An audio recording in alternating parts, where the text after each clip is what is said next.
Hey everybody, Paddy here, and thank you so much for watching and listening to TFN, the effin' news.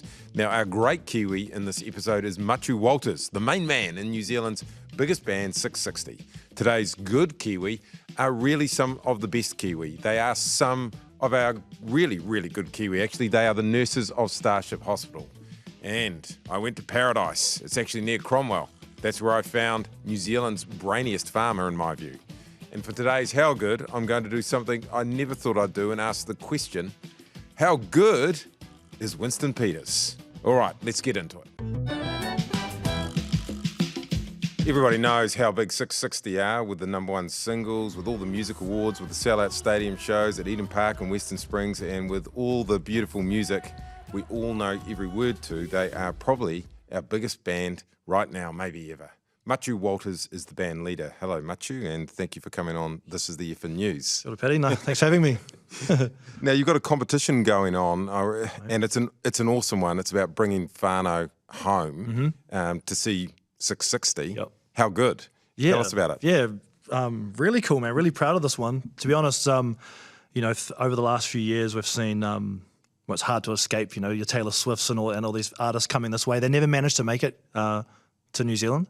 And what we noticed is that there were so many competitions on radio and on TV to fly people from here over to Melbourne or Sydney to watch the shows. And I don't know, to me it was like, we're kind of rewarding them for not coming all this way to Aotearoa. So I thought, wouldn't it be cool to flip it on its head and have a competition to fly whānau back home to New Zealand to watch one of our shows over summer at the best time of the year and in the best country. So Yeah, so people can apply, and if they get drawn, doesn't matter where they are in the world, they can bring for fun. Yeah. That's basically it. No matter where you are, if you're a Kiwi away from home, then apply for this competition. And it doesn't matter where you are. You could be on Mars, man, and you could be coming home with 3 of your whānau and mates to watch the show. Yeah, well, there's a lot of people overseas who want to see you guys, so that's epic. Yeah, exactly. And that brings us to whānau. Whānau are obviously really important to you. You're a dad now. You're getting married soon. Yep. Tell us a little bit about whānau life for you at the moment. It's changed a lot. I have a 3.5-year-old and an 8-month-old, and I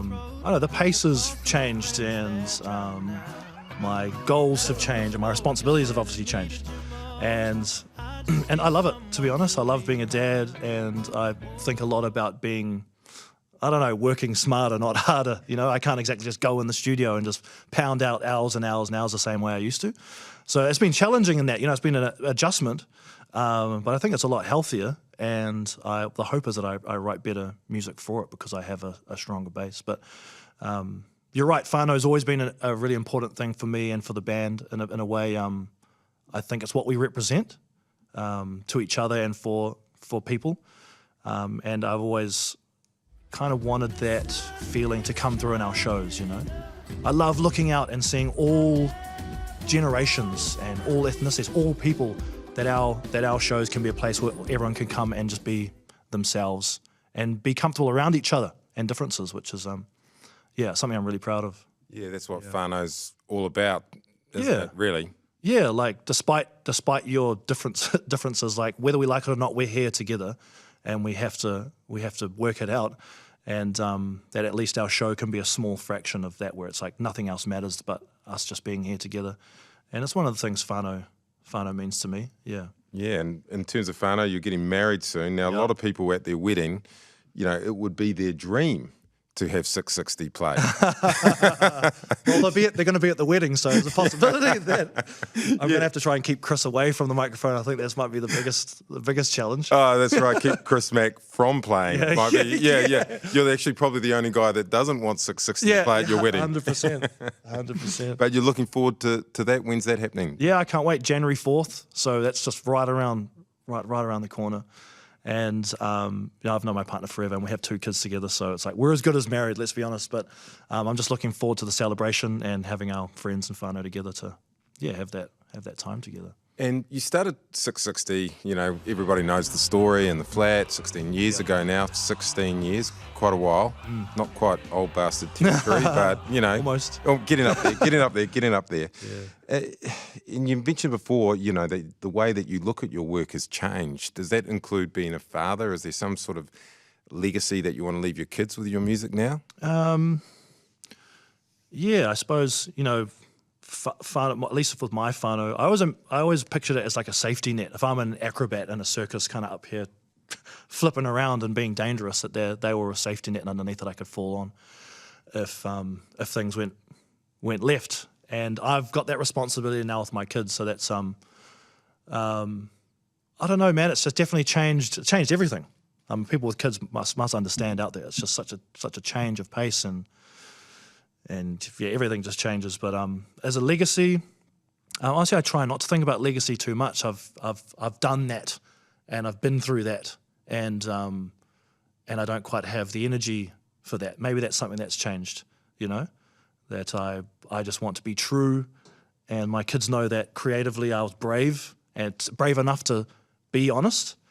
Yeah, I guess that's what I want them to know. Yeah, so you think that perhaps previously you were thought a lot about what your legacy would be. Yeah. And, you know, maybe became a bit obsessed by that in some ways. Yeah. I'm definitely victim of my aspirations. You know, I find it difficult to just sit still and not strive. But yeah, the source has changed, you know, and I'm not so fixated on success in that way, you know, tickets sold and streams and all that kind of stuff.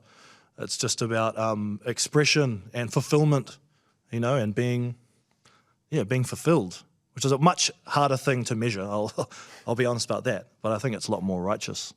Yeah. So that's your sense of purpose, I guess, coming through. So you're sort of saying previously your purpose might have been sort of tickets and streams, and now it's more creative. Have you made a deliberate change to? Yeah, maybe with having kids and having a whānau might have made it have to be a deliberate change. I think the source of, you know, my purpose of bringing people together and providing that whānau feeling has always been the same. It's just when you're younger and you're more energetic, you're kind of, the source for your energy is different. And it's just different now, and I like it. It's peaceful.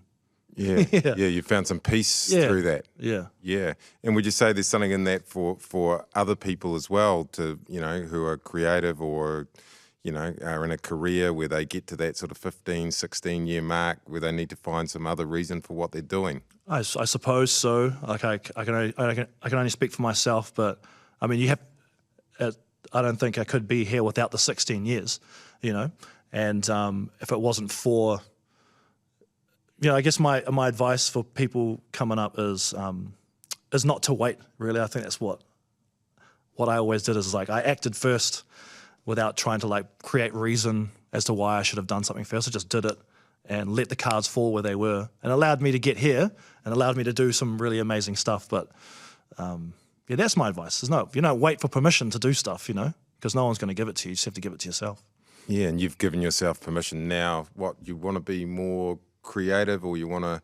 What do you want now, Matiu, in terms of 660? I want to be pure and honest.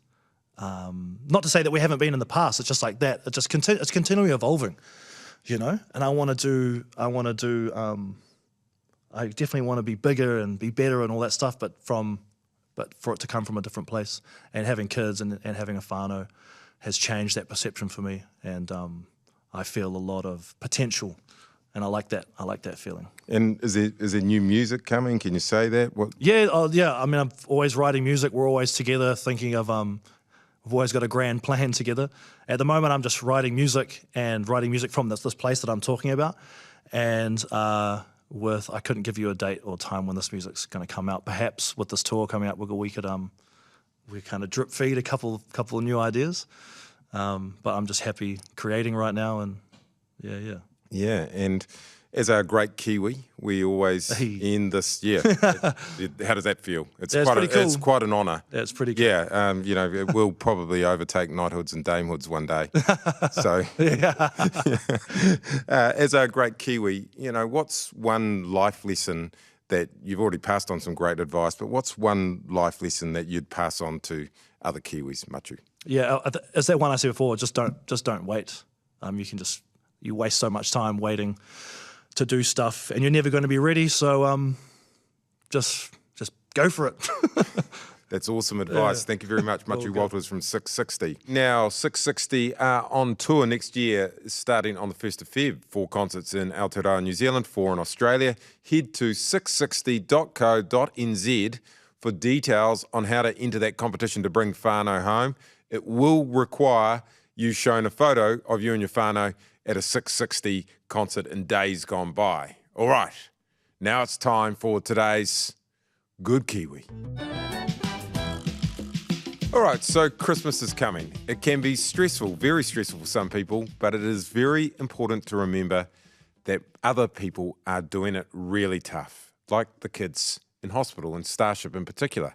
Every year, the nurses and other staff at Starship, like physios and play specialists and everybody else, pull out all the stops to decorate the wards to make Christmas special for the kids who have to stay. They turn it into a competition, and for the first time this year, the public can vote on which ward is the best. And I got to be the first person from the outside to go in and see the magic they've created. You could say Merry Christmas from Starship. Merry Christmas from Starship. Are you excited for Christmas? Yes, I am. I just really hope it's real. And Santa is real. Oh, you really hope that Santa is real? Well, he definitely is, because I was just downstairs and there's a room downstairs. It's like Santa's airport, and there's a sign on the door saying reindeer. Yep. There's reindeer in here. Yeah. Welcome to the North Pole International Airport. How are you today? Yes, I'm very good, Bex, and you're a physiotherapist, but more importantly, you're Santa's apprentice. Yeah, Santa's apprentice. Santa's quite busy this time of year, so he's not able to come and greet you himself today. Boots off or remove? Yeah. Oh, we're a bit loose around Yeah, here. yeah. Oh, what do we do, team? 88% naughty. Oh. What? Especially around Christmas, it's obviously a hard time to be away from home, away from family. So yeah, keep smiles going around. Yeah, there's certainly a few smiles here. We've even got someone's come to join us. How are you? Do you want to wave? Yeah, do you want to wave? Say hi. You can just say hello. Good girl. Yeah, no. What's her name? This is Frida. Frida. Yeah. So Frida's come barnstorming on in and joined the team, which is fantastic, isn't it? Yeah. And Georgia, Georgia, you're obviously holding hands with Frida. How important is it when you're a nurse here to have the Christmas theme for kids like Frida? Oh, absolutely. I mean, it makes the hospital a little bit more fun and a little bit more special. So getting the kids involved with the decorating and stuff like that is really important as well. We tried to get it so that it's like up the top of North Island and then down towards South Island. So hence why like Lancaster was down the end of the ward here. I really feel like we're in Dunedin right now. Yeah. My name's Kelly and I'm Frida's mum. Yeah, and what's Frida here for? So she has severe epilepsy, so this week we are on the ketogenic diet to try and help her seizures, because medicine doesn't work for her. You've got Finley here. How long's Finley been here for? We've been here for about 7 weeks now. Yeah. And how old is Finley? She's 9 weeks old. Yeah. Spend most of your life here. You can see it's all summed up here. You've got Santa with his boardies and his Hawaiian shirt on, lounging on the chair. You've got his surfboard. He's obviously played some cricket. Got his milk and cookies, carrot for the reindeer. And yeah, as you can see, it's just what you would love to do on a nice Christmas summer day. Hi Melody, I'm Patty. Hiya, and this is Kamara Lee. Oh, that's a beautiful name. She's got AML. Yeah. In myelodysplastic related acute myeloid leukemia. Yeah. And what sort of treatment is she needing?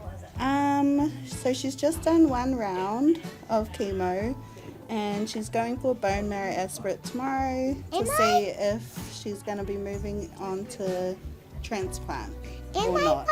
We'll do another round. What would you say to people? What would be your Christmas message to other people who are like out at the moment, running around frantically? Do you have a Christmas message from inside Starship?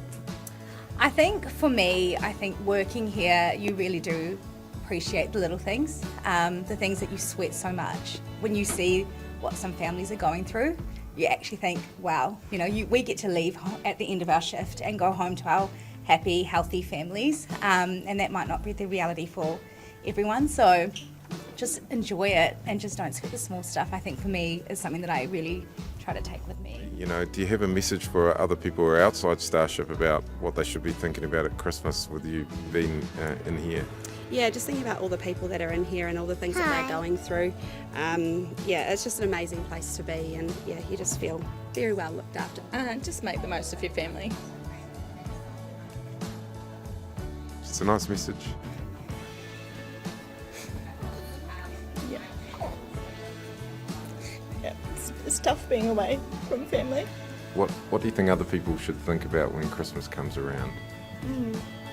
Definitely take those moments, capture those little things that you think aren't gonna mean a lot, because they really will.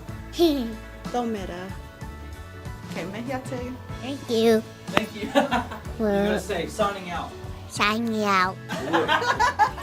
Yes, and it was actually a very emotional time for me being in Starship Hospital there.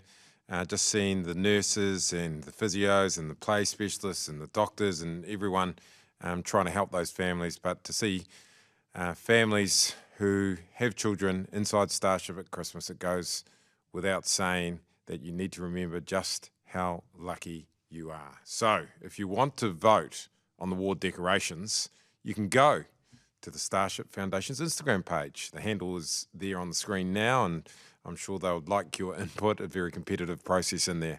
And importantly, if you want to donate to Starship, the website is starshipchristmas.org.nz.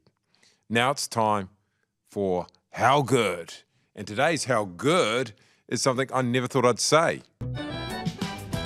How good is Winston Peters? Yes, I just said that because Mr. Peters has done a very good thing. He's done what many before him have not done. He has banned greyhound racing. Sure, lots of other people and organisations like the SPCA have fought for this for many years, and they deserve lots of credit, obviously. But a minister has to make the final call. And instead of letting it gather dust on his desk and letting somebody else maybe make the call in the future, Peters has clearly taken his time, deliberated over this, and then he has done the job. Winnie P has brought the ban in.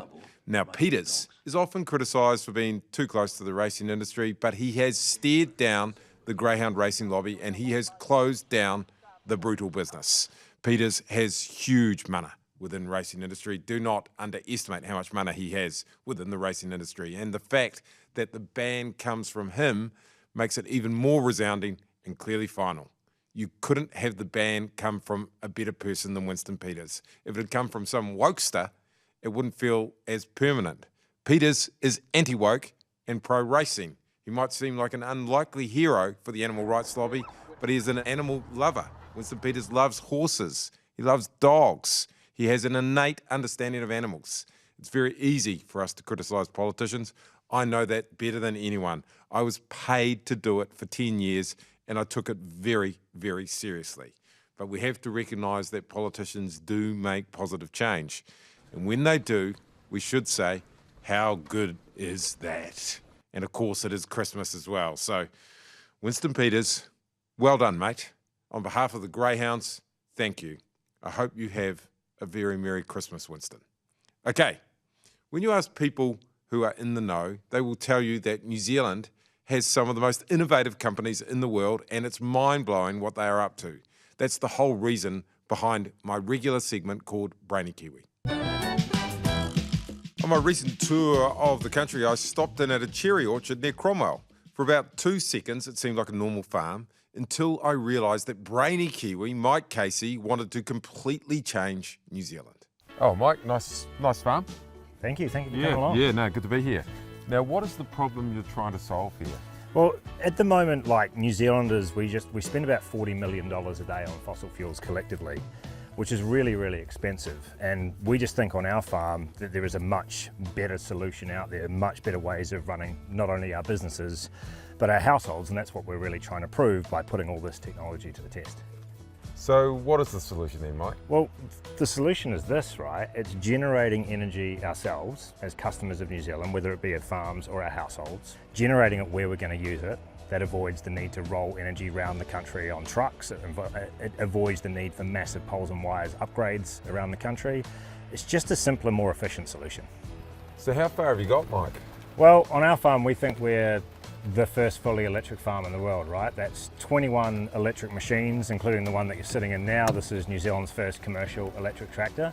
We've basically gone the whole way because we think the economics really stacks up now that in every circumstance on our farm at least, generating energy ourselves and using that energy in the machines that run our farm is the most efficient and cost-effective way of running a business.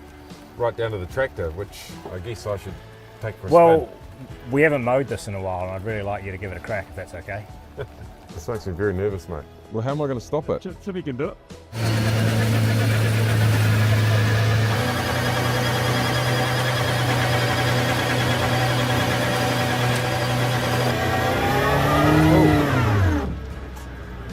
Jesus. I was so nervous about that at the end there. Yeah. You did a great job, mate. You did all that. That's the first bit of farm work I've ever done in my whole life. You know it. Electrically. Well, it sounds like your farm's going great guns.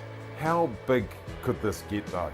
Well, so we're storing all the energy that we're making from those solar panels in these batteries, right? In these batteries here. Yeah, and so these batteries mean that for one, if there is ever a big power cut that goes on, our farm can continue to run. We're a fully electric farm, we need a supply of electricity in order to be productive. But what's bigger than that is that these batteries, during those peak congestion periods when the rest of New Zealand needs a lot of electricity, we discharge these batteries back to the grid. We power about 25 homes during those peak periods. Now, I'm one of 50,000 farms in New Zealand, and if we all collectively did this, for one, we'd generate about 60% more renewable electricity for New Zealand's electricity system, and would go a long way to minimising the need to spend more money on poles and wires. So we could see one of these on every farm in New Zealand. That would be your vision. One of these on every farm, but also there's 2 million households in New Zealand. A battery going into a home removes that home from peak. A battery exporting removes the neighbour from peak. You get the idea. All right, Mike, thanks for the visit, mate. Thanks for coming along. Good place to visit. Glad you got the memo. We've had about 12,000 people come and visit our farm, many of them bringing electric vehicles now, and it's glad to see that we're able to charge your car with our solar panels. Yeah, I mean, thanks for charging while I'm here. How much do I owe you for that? Well, it's from my solar panels, so essentially nothing. If we were charging from the grid, maybe $2. So how about you just buy me a coffee next time I'm in Wellington? Sounds good, mate. Good deal. Awesome. Now, if you want to find out more about Mike's amazing farm, you can check it out at forestlodge.nz. And if you know of a brainy Kiwi who is solving either the big problems or even the small problems of the world, email me, paddy@tfn.co.nz. All right, that's TFN for another week. In fact, that's TFN for the year. But it's not actually over for the year. Next week, we are putting out a podcast special, which is a recording of the TFN live show I performed at Sky City here in Auckland last week. It's funny. There's music from 660's Chris Mack, and it's full of positive life lessons from my story. Check it out next week from wherever you get your podcasts. See you next year.